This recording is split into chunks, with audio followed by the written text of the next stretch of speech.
I know it's late, but I promise if you listen real quietly, no one's going to be able to hear you. Guys, it's almost 11 o'clock at night, but I wanted to bring you this anyway. So now that my girl here, Hope, is just ripping and running all over the place, we want to take advantage of that a little bit more often. And to do that, we need lights. So tonight, we're going to install a light bar.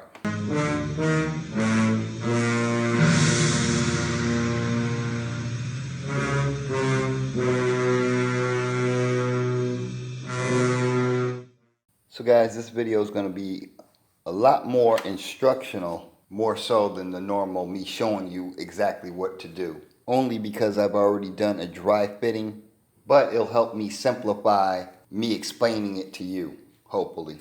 Now I personally want to thank YouTuber Ripski or Ripsky.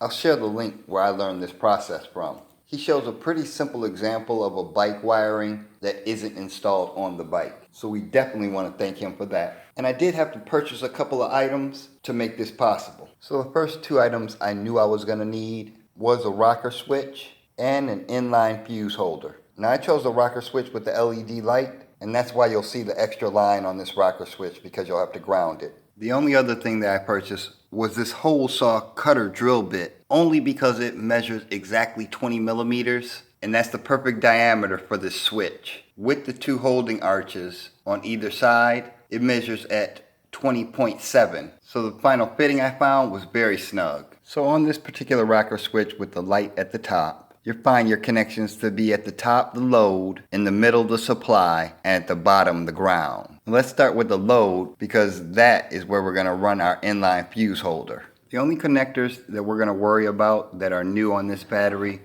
would be the two that are on the front of the battery. So here we have our positive connection, where I've split the cable and installed our inline fuse holder, which holds our 20 amp fuse. So from here, this cable leads up to the load, which is our top one right here. And if you see here, I've already installed the rocker switch on the left side of my bike, and on the other side is our connection to our battery from the inline fuse holder. So the second lead that we're going to work with is our ground, and that, simply put, is wired directly to the negative part of your battery. And now for our third connection and our middle connection, which is the supply, this is going to run to the positive connection on your light. Now on the headlight, I had to mount two holes back here.